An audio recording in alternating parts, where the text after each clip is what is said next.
A'udhu billahi samil alim minash shaitanir la'inir rajim. Bismillahir rahmanir rahim. Jama'a barkanmu da sake saduwa da ku a cikin wannan shiri na Mai Godiya Online TV. Shiri ne da yake wayar da kai akan larurori da kuma cututtuka na yau da kullun da suke damun al'umma. To a yau insha Allahu Rabbi za ku ji mu da ci gaba daga inda muka tsaya akan wayar da kai akan matsalolin nan da muka fara kawowa, musamman akan bayanai akan matsalan istimna'i na mata, ma'ana mata masu wasa da gabansu domin gamsar da kansu. Wanda in ku manta ba, a satin can da ya wuce mun fara yi muku bayanai da irin yadda yake janyo wasu cututtuka. Sai muka ce to a yau insha Allahu Rabbi za mu zurfafa bayanai akan yadda wannan matsalar take cutar da mata, domin kuwa yakan ɗauke musu sha'awan ya mace, sha'awan namiji kwata-kwata gaba ɗaya, yakan ɗauke sha'awa na ya mace gaba ɗaya. So alhamdulillah, bayan dogon nazari da muka yi da kuma musabbabai, don mun mai da hankali wajen gano ma shin wannan matsalan me ke jawo ta. So na farko dai akwai muguwar sha'awa, akwai hira da mata suke yi da samarinsu waɗanda bata kamata ba, wanda shari'a bata yadda da ita ba. So a nan muna jawo hankali, musamman akwai waɗanda suke chatin da samarinsu na magana banza. Ka sani duk matar da kake nema da aure bai kamata ba, kai koma ba da aure kake neman ta ba, amma dai abin da muka sani dai neman aure shine dai mafi a'ala tsakanin mace da namiji. In ka san ba aure za ka yi ba, ka bar 'yar mutane ta je ta nemi wanda zai aure ta, kai ma ka nemi wacce za ka aura. Idan baka shirya niyan aure ba, kana nufin sai ka yi kuɗi, sai ka mallaki mota, to ka je kamar da hankali akan sana'arka ko kuma akan karatun da kake yi. Don Allah don annabi ina mai muku nasiha da jan kunne waɗanda suke chatin da mata. Wai yanzu wani sabon salo, an iya iskanci ta waya, ban taɓa gani ba, sai wani lokaci wani yake ban labari, wai yanzu ai iskanci ya ci gaba, ba sai an haɗu ba, ta waya ma ana iskanci kuma a gamsar da mace. Subhanallahi wa iyazu billahi, inna lillahi wa inna ilaihi raji'un. Allah ka kiyaye mu daga cikin musiba ta zamani, Allah ka kiyaye mu daga cikin waɗannan musiba. So daga cikin waɗanda suke hira na banza, su tada wa mace sha'awa, su ce ta taɓa nan ta taɓa nan, har ya kai ga ta taɓa gabanta domin gamsar da kanta. Wannan ba ƙaramin musiba ba ne da kuskure. Ke kuma da kike aikata wannan, bayan haramci da addini bai yarda da shi ba, abu na biyu shine babban matsala, shine zai haifar miki da hormonal imbalance, zai sanya miki pelvic inflammatory disease, zai toshe miki tubes na mahaifa, yanda koda kin yi aure ba za ki iya receiving din sperm namiji ba wanda zai shiga har ya samar da yaro. Daga ƙarshe ku dinga fama da matsala kamar na irin na su cisco ovarian, cisco fibroid da sauran dukkanin matsaloli da ake samu waɗanda suke damun mata na yau da kullum. Daga cikin masu wannan masturbation ɗin, masu gamsar da kansu, wasu ma da muka samu wai miji ne, domin shi bai da lokacin iyalinsa, bai da lokacin da zai gamsar da ita, sai ya ce zai gamsar da ita ta waya saboda musiba. Ya ce ta tuɓe tsirara, in ta tuɓe tsirara ya ce ta taɓa nan, in ta taɓa ya ce ta sa hannunta, ta dinga yi yana wasa da ita. Wallahi kuskure kake aikatawa, duk da matarka ce.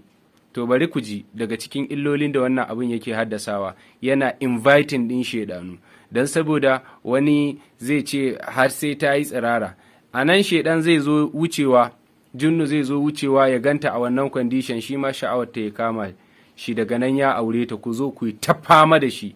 Mun samu irin waɗannan matsalolin da yawa, aljani yana rantsuwa, yana kuka, yana ba zai iya rabuwa da ita saboda ya kamu da soyayyarta, ya zo yana saduwa da ita. Mun samu matan da suke cewa in ba wannan mafarkin suka yi, mazan su ba sa gamsar da su, ba su jin daɗin mu'amala, ya sanya musu mummunan fushi, tashin hankali tsakanin su da mazajen su. Wallahi to ku kuka gayyato waɗannan shedanun. Dan haka dole ku san yadda za ku yi da su, ku da azkar, da kuma ku tashi ku roƙe Allah gafara akan wannan ayyuka da kuke yi waɗanda ba abu ne mai kyau ba. To kaɗan daga ciki, sannan daga cikin musiba da istimna'i ke haddasawa mata ko mace ko namiji, mun ce namiji zai kashe mishi gaba, ita kuma mace ba kashe gaban zai yi ba, lalata gaban zai yi. zai canya irin wasu cututtuka irin su yeast infection da ake magana.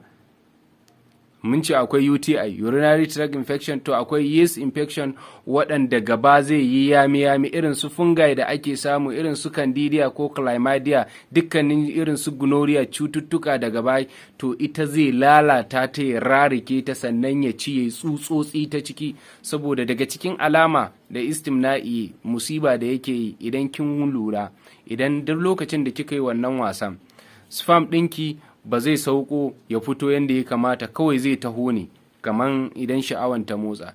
Bayan ya taho sai ya samu wani loko a jikin mata, cikin mahaifansu akwai loko da lunguna da saƙo. Akwai abin nan da suke cewa wasu kunnuwa guda biyu waɗanda suke ɗaukan X na mata na kwai kenan, waɗanda suke sako shi, wannan tubes ɗin inda kwai yake tahowa, to shi ma zai toshe. Idan manin ya taho daga nan zai dunkule, zai ciccure, sai ya datti, za ki ga kina fitar da wani abu mai kaman madara, sannan gudaji akwai abu da za ki ga ya taho dunkule, saboda idan ya taru yau da kullum sai ya haddasa ciwon mara mai matuƙan tashin hankali. Sannan za ki ji wani wari yana tahowa daga gabanki, wani irin wari mai hamami, wanda wallahi ko da mijinki in yau ya tara da ke, gobe ba zai ji sha'awan ya tara da ke ba. Wallahi kuma wannan wasa da gaban da mata suke yi shi ke haddasa musu wannan masturbation ɗin. Al'adan turawa ne wallahi, ba al'adanmu ba ne, ba al'adan musulunci ba ne, babu kuma abin burgewa a ciki. Ya kai ga kuma daga wannan in mace bata kiyaye ba, idan shedanu suka zo suka aure ta, akwai junnun lesbianism, aljannu na 'yan lesbian waɗanda suke sai su zo sai su fara sanya mata sha'awan mace, daga nan mace tana mata wasa ita ma shikenan ta zama mai 'yar lesbianism. Subhanallahi. don haka wannan abun yana da musibu. Wannan bidiyo karo na biyu ne muka kawo shi, kaɗan daga ciki za mu yi shi karo na uku shi ma kamar yadda muka yi akan matsalan maza, za mu yi shi har zuwa na 12. za ku dinga jin irin musibu da yake sawa mutane. Don haka idan mijinki baya nan, ga shawara, don Allah ki lazinci Qur'ani, ki lazinci Qur'ani, ki lazinci Qur'ani. Wallahi shafa'a ne min kulli maridan, waraka ne na kowane irin ciwo. Ki zamto cewa mai yawan azkar da addu'o'i, ko da biki haddace Qur'ani ba, ko da daga alhamdu zuwa alamtara kika iya ayoyi 10 nan, ki dinga yin su, kina maimaita su, kina nafila, kina roƙon Allah ya kare miki mutuncinki, ya shiryar miki da zuri'anki, ya tsare miki mijinki, ya sa shi ya ji tsoron Allah a inda yake, kada ya ci amanarki. Wannan ita ce addu'ar da ba ku dinga waɗannan abubuwan domin gamsar da kanku ba. Sannan sai ki karanta abubuwa da suke ta da sha'awa idan mijinki bayana. Za ku ji mu a bidiyo na gaba, za mu lissafo muku irin abubuwan da za ku kauce mawa da kuma yadda za a yi a samu waraka daga wannan matsala. To jama'a, daga naku Malam Abubakar Mai Godiya nake ce da ku huta lafiya. Sannan in wannan shine farkon ka na shiga wannan channel na Mai Godiya Online TV, kai subscribing sannan ka danna kararrawa. Za ku ji Mai Godiya ban fiye ba da magani kai tsaye haka ba, abin da yasa gudun rashin sanin cuta, a je a cuta daban magani daban. Wannan yasa ba ma faɗan magani har sai ka kira mu in ka mana tambayoyi, sannan mu maka recommending.